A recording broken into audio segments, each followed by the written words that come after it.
ॐ पठामि संस्कृतं नित्यं वदामि संस्कृतं सदा ध्यायामि संस्कृतं सम्यक् वन्दे संस्कृतमातरम्। रचनानुवाद कौमुदी अभ्यास 12वा त्यातील पहिला भाग आपण पाहिलेला आहे. पंचमी या पाठामध्ये शिकवलं जाणार आहे. पंचमी होत असताना त्याचा अर्थ अपादाने असा आहे. दोन गोष्टी, वस्तू, व्यक्ती ज्यावेळी एकमेकांपासून वेगळे होतात त्यावेळी पंचमी होते. पंचमी काही ठराविक धातूंमध्ये होते. त्यामध्ये भी हा तृतीय गणातील धातू आहेत. 2000 धातू आहेत. त्याची विभागणी 1, 2, 3 अशा दशम गणांपर्यंत केलेली आहे. भी हा धातू अ, वेगळ्या प्रकारे चालतो. आपण काल तिन्ही धातू पाहिले. एक आहे भी धातू, बिभेती, बिभीतः, बिभ्यते. दुसरा आहे त्रय धातू, त्रायते म्हणजे रक्षण करणे असा त्याचा अर्थ आहे. नंतर आपण पाहिलं अधि, उपसर्ग पूर्वक ई धातू, अध्ययन करणे. हा देखील धातू पुस्तकामध्ये दिलेला नाहीये, पण आपण त्याचं नवही फॉर्म, नवही रूप आपण पाहिलेले आहेत. अधिते, अधियाते त्याचे वाक्य देखील आपण काल बनवलेले होते. आता 12व्या पाठातील आजचा दुसरा भाग, त्यामध्ये आपण अव्यय पाहणार आहोत. काही ठराविक अव्यय आल्यानंतर पंचमी विभक्ती होत असते. जसं अभितः, परितः, उभयतः, सर्वतः हे शब्द आल्यानंतर, हे अव्यय आल्यानंतर द्वितीय विभक्ती होती. विना, प्रति, हा हे अव्यय आल्यानंतर द्वितीय विभक्ती होते. दिक् अव्यय आल्यानंतर द्वितीय विभक्ती होते. सह, साकम, समम, सार्धम हे आल्यानंतर तृतीय विभक्ती होते. स्वाहा, स्वधा, वषट, स्वस्ती, नमः हे अव्यय आल्यानंतर चतुर्थी विभक्ती होते. त्याचबरोबर पंचमी विभक्ती कधी होते हे सांगणारे अव्यय आता आपण पाहणार आहोत. पंचमी विभक्ती, पहिलं अव्यय पंचमी विभक्ती होण्यासाठीचं आहे ऋती. ऋते, ऋते शब्दाचा अर्थ आहे विना किंवा शिवाय. शिवाय इंग्लिशमध्ये विदाऊट. बघा, एक वाक्य म्हणजे ऋते ज्यावेळी अव्यय येईल वाक्यामध्ये त्यावेळी पंचमी विभक्ती डोळे झाकून आपल्याला करायची. एक उदाहरण सांगतो. ईश्वरात ऋते न सुखम. ईश्वराशिवाय सुख जर आपल्याला न सुखम अस्ति किंवा सुखम नास्ति असं म्हटलं तरी चालतं. ऋते ईश्वरात न सुखम कसंही संस्कृतमध्ये तुम्ही कसंही वाक्य फॉर्म करू शकता, पण तरी सुद्धा एक परंपरा आहे की असंच वाक्य बनवावं. असा काही नियम नाहीये की असंच बनलं पाहिजे, पण एक परंपरा सगळे पालन करतात. आधी आधी कर्ता, मग कर्म, मग क्रियापद अशा प्रकारचं. ईश्वरात ऋते न सुखम, ईश्वराशिवाय सुख नाही. ऋते. दुसरा शब्द आहे, दुसरा अव्यय आहे आरात. आरात.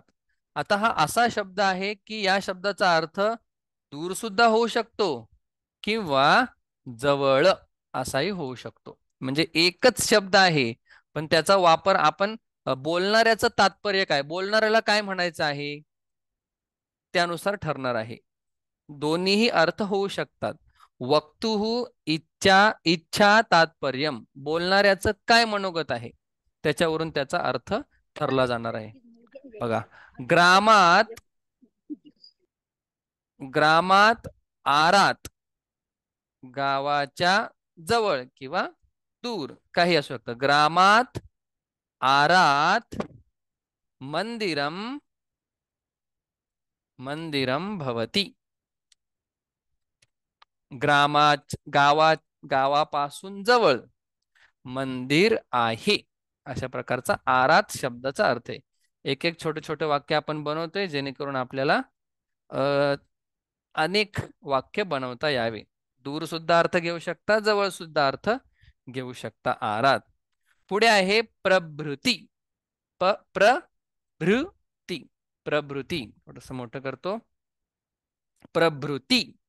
प्रभृती शब्दाचा अर्थ आहे पासून, म्हणजे च्यापासून, म्हणजे लहानपणापासून. प्रभृती म्हणजे पासून.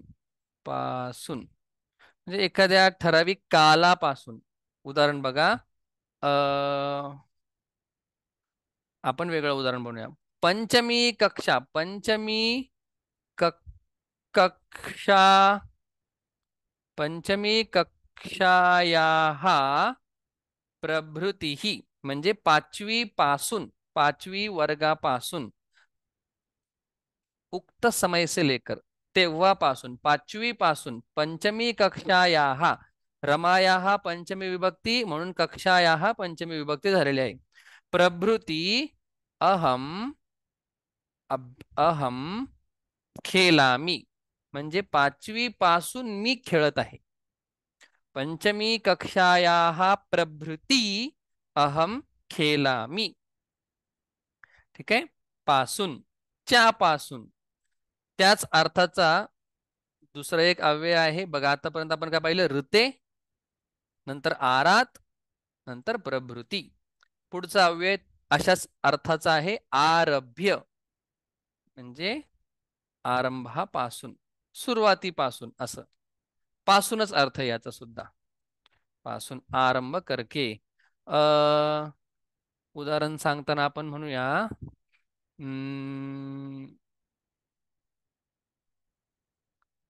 Sanskrit pass, not Sanskrit, पाठशाळेपासून क्रीडांगणापर्यंत. पाठशाला याः आरभ्य क्रीडाक्षेत्रपर्यंतम. क्रीडाक्षेत्र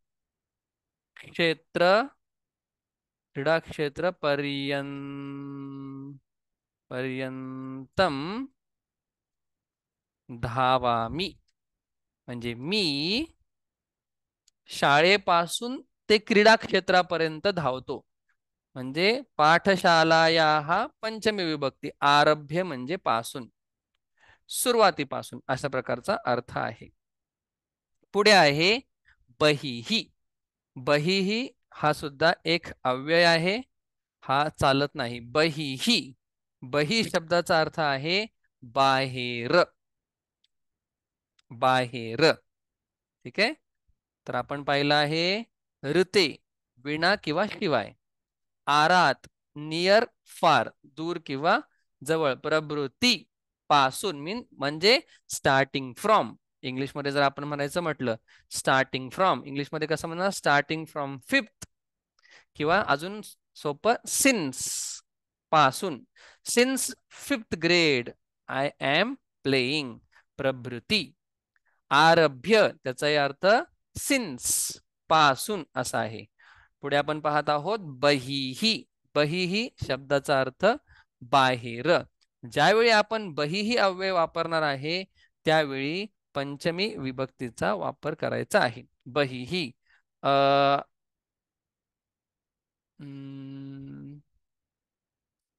उद्यानात बहिही. उद्यानात बहिही म्हणजे गार्डनच्या बाहेर, बागेच्या बाहेर.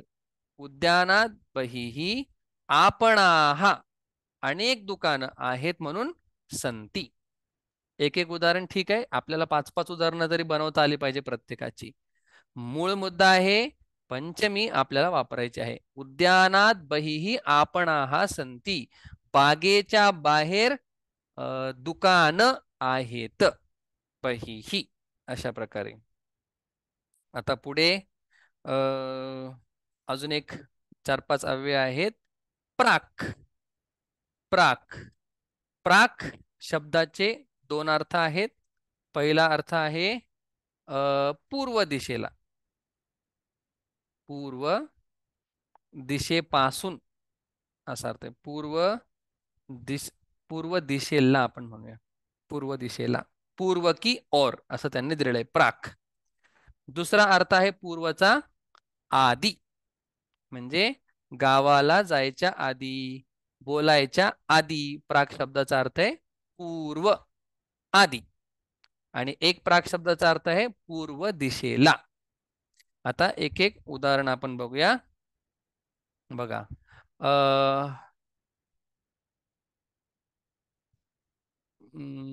आदी.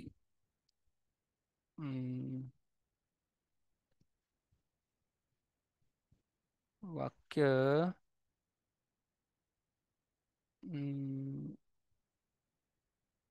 लेखनात, लेखनात प्राक, लेखनात प्राक पठनम भवती. बघा, लिहिण्याच्या पूर्वी है ना, आधी. आता मराठी शब्द आपण लिहू पूर्वी. लिहिण्याच्या पूर्वी अभ्यास किंवा वाचन आहे. लेखनात प्राक पठनम भवती. उलटही म्हणू शकता, पठनात प्राक लेखनम भवती. ठीक आहे. असं पण म्हणू शकतो, सुखात प्राक दुःखम भवती. सुखाच्या आधी दुःख आहे किंवा दुःखाच्या आधी सुख आहे असं. किंवा असं म्हणू शकतो, ग्रामात प्राक म्हणजे गावाच्या पूर्व दिशेला. ग्रामात प्राक नदी प्रवहती. गावाच्या पूर्व दिशेला नदी वाहते. पूर्व दिशेस किंवा पूर्व दिशेला. आता गावाच्या, ग्रामस्य यायला पाहिजे पण नाही. प्राक हे अव्यय असल्यामुळे पंचमी विभक्तीच होणार आहे. एवढं सोपं आहे. आधी प्रत्येकाचे 5-5 वाक्य आपल्याला बनवता यायला पाहिजे. प्राक म्हणजे पूर्वी. जन्माच्या पूर्वी मृत्यू. जन्मात प्राक मृत्यू. मृत्योः प्राक जन्म. सोपे सोपे वाक्य. किंवा पूर्व दिशेला. हे सगळं होत असताना पंचमी विभक्तीचा वापर केला जातो. पुढे बघा, प्रत्यक. प्रत्यक, प्रत्यक शब्दाचा अर्थ आहे पश्चिमेला. पश्चिम, पश्चिम दिशेला. पश्चिम दिशेला, पश्चिम दिशेला. प्रत्यक म्हणजे प्राक पूर्वी किंवा पूर्व दिशेला, प्रत्यक पश्चिम दिशेला. आपण म्हणणार मुंबई असती पश्चिम दिशेला. सूर्य उगवणेला उदयती. हा, अस्तम गच्छति.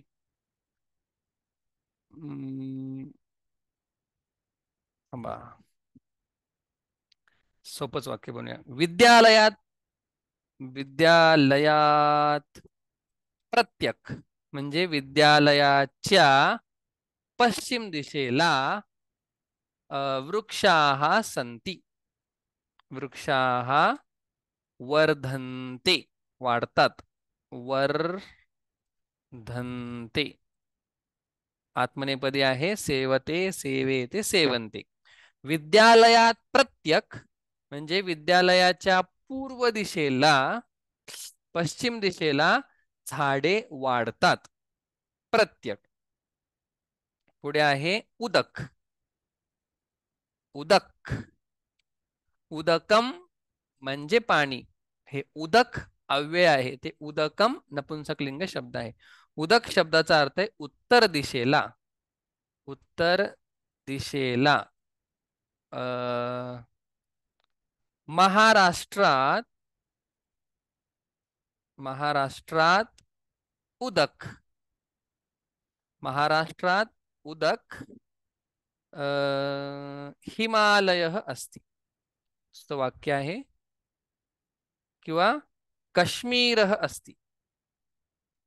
काश्मीरः अस्ति भवति किंवा वर्तते. वर्तते, अस्ति, भवति सगळे सारखेच आहेत. मग काय आहे? महाराष्ट्राच्या उत्तर दिशेला वरती काय आहे? काश्मीर वर्तते. वर्तते. हम्म हम्म हम्म. वर्तते काय झालं आता? वर्तते. बघा आतापर्यंत आपण काय बघितलं? ऋते म्हणजे विना, आरात म्हणजे दूर किंवा जवळ, प्रभृती म्हणजे च्यापासून, आरभ्य याचाही अर्थ च्यापासून असाच आहे. पुढे आपण काय पाहिलं? प्राक म्हणजे पूर्वी किंवा पूर्व दिशेला. नंतर आपण काय पाहिलं? प्रत्यक पश्चिम दिशेला, उदक वरच्या दिशेला. आता आहे पुढे वर्तते. पुढे आहे दक्षिणा. या दक्षिणा आणि पैशाचा काही संबंध नाही. दक्षिणा हे अव्यय आहे, तो शब्द आहे. म्हणजे दक्षिण दिशेला. दक्षिण दिशेला. दक्षिण दिशेला काय आहे? दक्षिण दिशेला बघा, महाराष्ट्रस्य, महाराष्ट्रस्य, महाराष्ट्रात, से येणार नाही, महाराष्ट्रात दक्षिणा केरलः अस्ति. केरलम राज्यम नपुंसकलिंग आहे म्हणून केरळम राज्यम भवती आहे. महाराष्ट्राच्या दक्षिण दिशेला केरळ राज्य आहे. अशा प्रकारे दक्षिणा हा शब्द या ठिकाणी आपण पाहिला. तर अशा प्रकारे हे अव्यय आहेत. या अव्ययांबरोबर पंचमी विभक्ती होणार आहे. पुढे आपल्याला माहित असलेल्या दिशा, त्या दिशा ज्यावेळी असतील त्यावेळी सुद्धा पंचमी विभक्ती होणार आहेत. आता मी एकदाच चारही दिशा लिहितो म्हणजे आपलं लगेच होऊन जाईल. पूर्व, पूर्व आपल्याला माहिती आहे. पूर्व, पूर्वः. नंतर आहे पश्चिमः. नंतर आहे उत्तरः. नंतर आहे दक्षिणः. आता उदक वगैरे प्रत्येक आपल्याला माहिती नाही, पण या दिशा आपल्याला माहिती, त्याच्यामुळे एकदाच वाक्य लिहायला हरकत नाही. दक्षिणः. हम्म. ठीक आहे.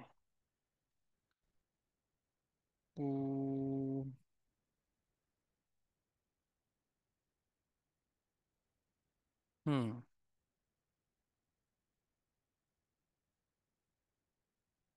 चालेल. भिन्न अतिरिक्त. हम्म.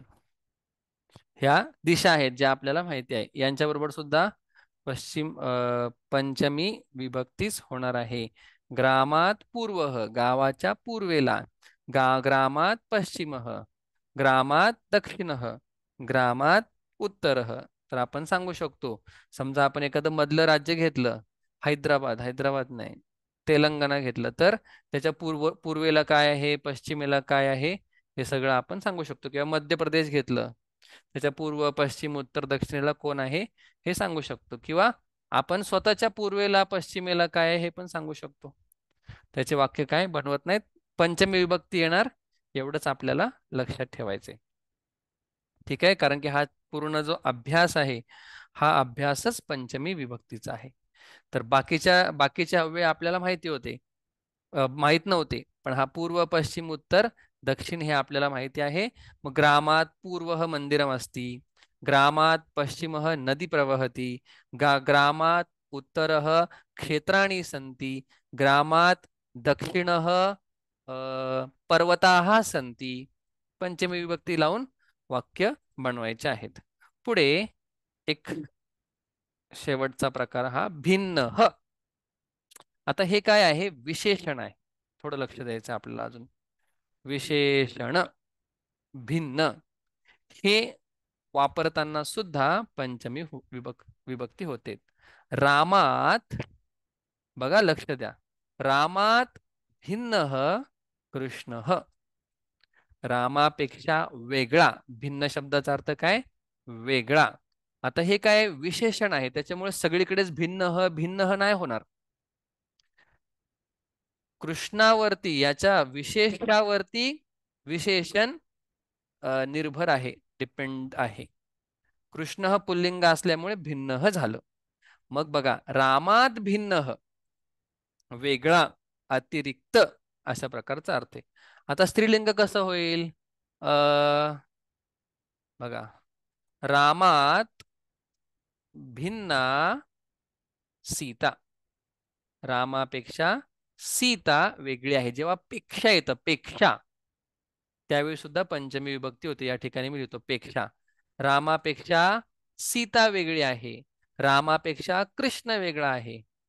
नपुंसकलिंग कसं होईल? रामात भिन्नम, रामात भिन्नम मित्रम. मित्र रामापेक्षा वेगळा आहे. भिन्न, सोपय. या वेळी सुद्धा पंचमी विभक्ती होणार आहे. शेवटचं, भिन्नच शब्दाला अजून एक वेगळा शब्द आहे, अतिरिक्त. हे सुद्धा काय आहे? एक विशेषण आहे. त्याच्यामुळे जे विशेषण असतं ते तिन्ही लिंगामध्ये चालतं. कसं चालणार मग हे? सेमच वाक्य, मी फक्त बाकीचं बदलतो. अतिरिक्त याचाही अर्थ भिन्न असाच आहे. बघा, भिन्न ह शब्दाचा अर्थ सुद्धा भिन्नच आहे. अतिरिक्त शब्दाचा अर्थ सुद्धा भिन्न, वेगळा अशा प्रकारचाच आहे. रामात अतिरिक्त, अतिरिक्त ह अति अरे रे रे, रामात अतिरिक्त कृष्ण. रामात अतिरिक्त कृष्ण.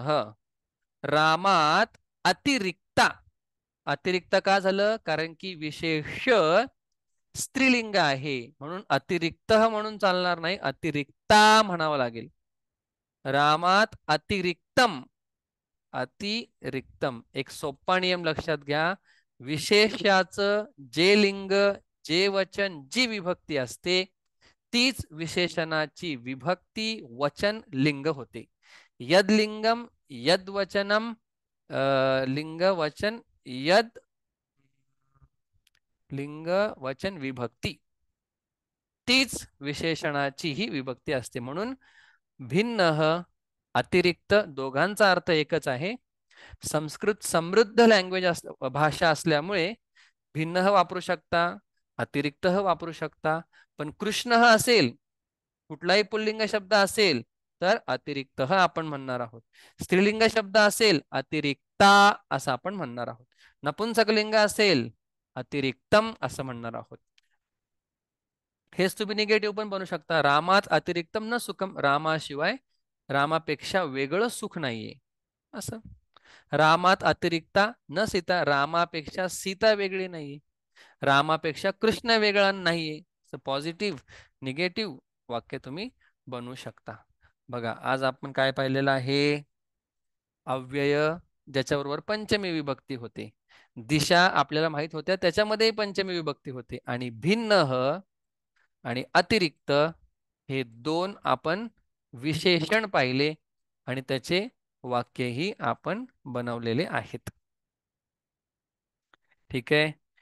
आता या पाठामध्ये काही पुल्लिंग शब्द आहेत, काही नपुंसकलिंग शब्द आहेत आणि काही स्त्रीलिंग शब्द, त्यांनी 4-5 शब्द दिलेले आहेत. सोपे सोपे आपल्याला त्यातले काही माहिती आहेत. बघा, वृक्ष म्हणजे काय? झाड, आपल्याला माहिती आहे, पुल्लिंग शब्द. प्रासाद, बघा लक्ष द्यायचं थोडस. प्रसाद म्हणजे आपण खातो तो प्रसाद. प्रासाद म्हणजे महाल. बघा, एका मात्र्याने किती फरक पडतो. दुसरा आहे शैशवम.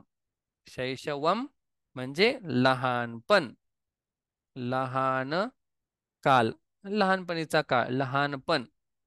पण आपण म्हणूया लहानपण, बचपन, कास काल, शैशवम. दुसरा आहे नपुंसकलिंग शब्द उपवनम. बघा, आपल्याला लिंग शब्दांचं माहित नसतं, लिंग माहित असणं खूप जरुरीचं आहे. म्हणून ज्यावेळी आपण पाठामध्ये शिकतो त्याच वेळी लक्ष द्यायचंय. वृक्ष, प्रासाद पुल्लिंग, शैशवम, उपवनम म्हणजे काय? बाग. स्त्रीलिंग. आणि प्रजा, प्रजा म्हणजे मराठीत सुद्धा प्रजाच होते, लोक.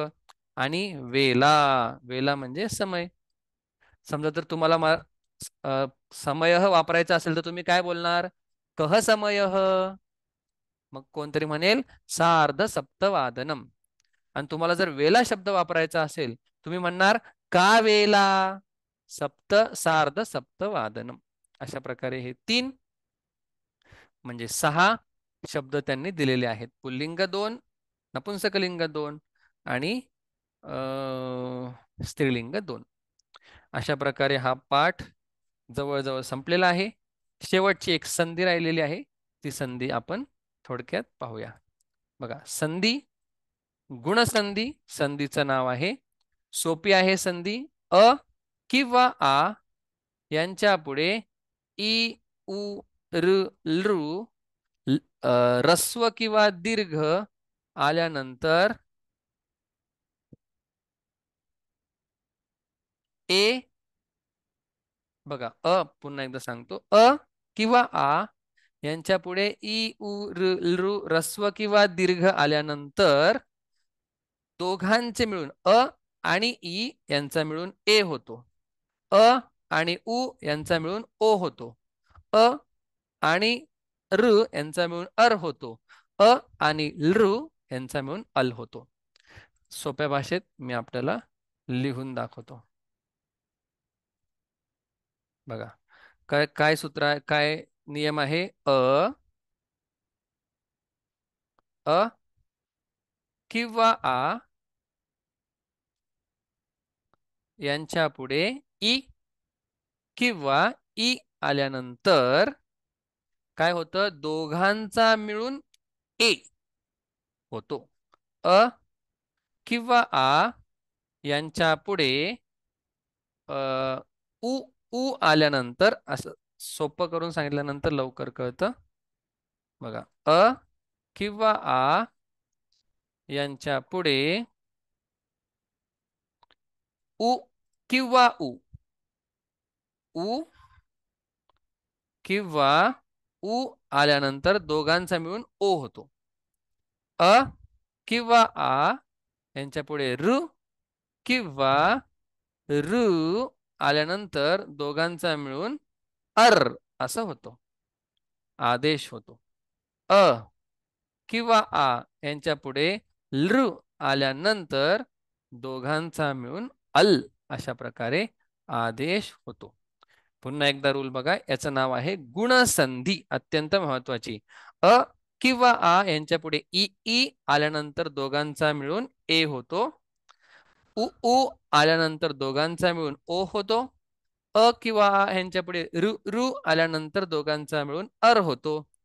किंवा आ ह्यांच्या पुढे लृ आल्यामुळे दोघांचा अल अशा प्रकारचा आदेश होतो. काही उदाहरणं आपण पाहूया, समजून घेण्याचा प्रयत्न करूया.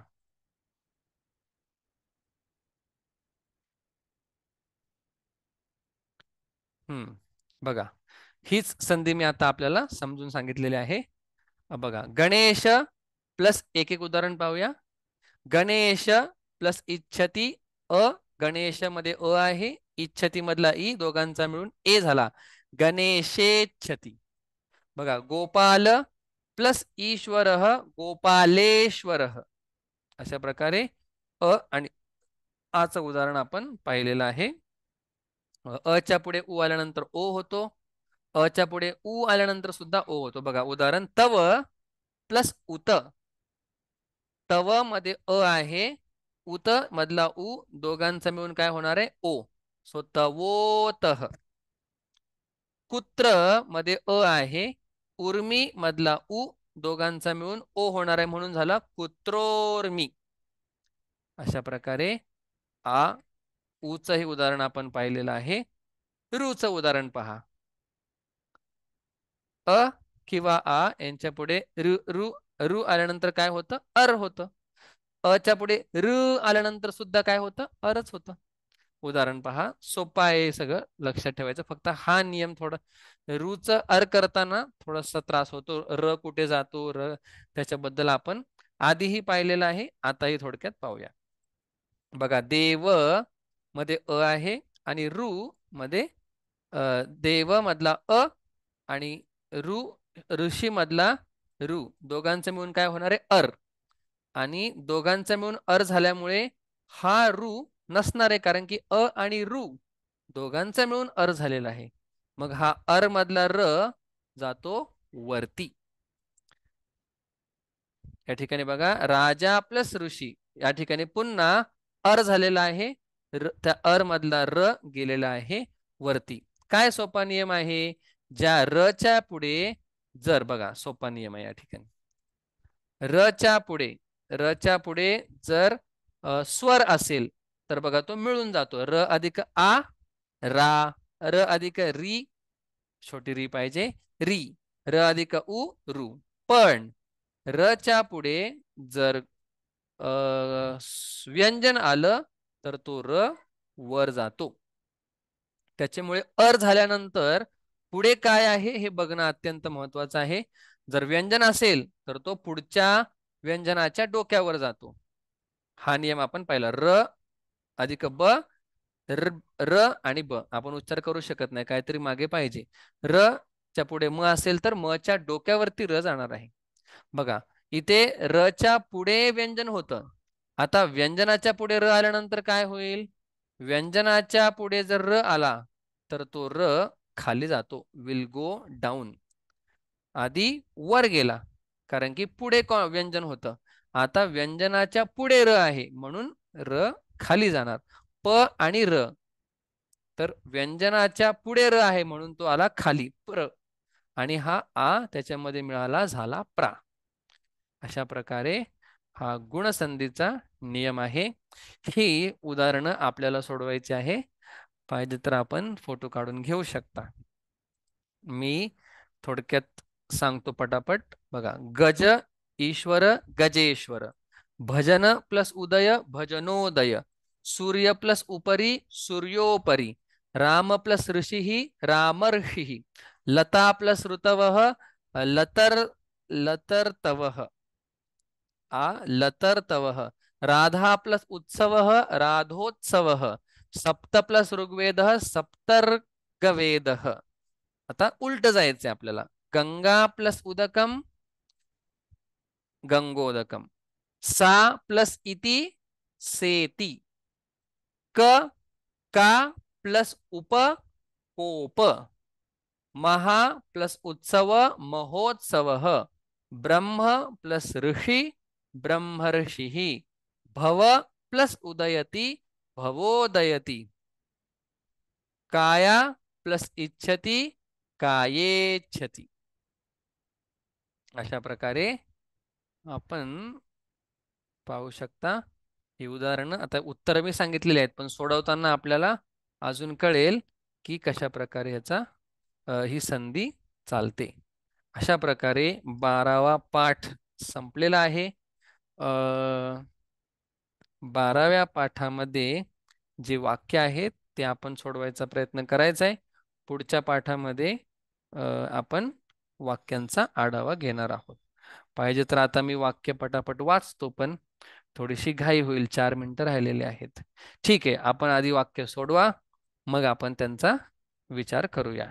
तर आज आपण पाहिलं या पाठातील पुल्लिंग स्त्रीलिंग नपुंसकलिंग शब्द, पंचमी विभक्तीमध्ये असणारे धातू, पंचमी विभक्तीमध्ये असणारे अव्यय, पंचमी विभक्तीमध्ये असणारे विशेषण आणि गुणसंधी. अशा प्रकारे हा 12वा अत्यंत महत्वाचा पाठ संपलेला आहे. चांगल्या प्रकारे आपण अजून अभ्यास करायचा आहे. ओम पूर्णमदः पूर्णमिदं पूर्णात् पूर्णमुदच्यते पूर्णस्य पूर्णमादाय पूर्णमेवावशिष्यते. ओम शांति शांति शांति. हरिः ओम श्री गुरुभ्यो नमः. हरिः ओम.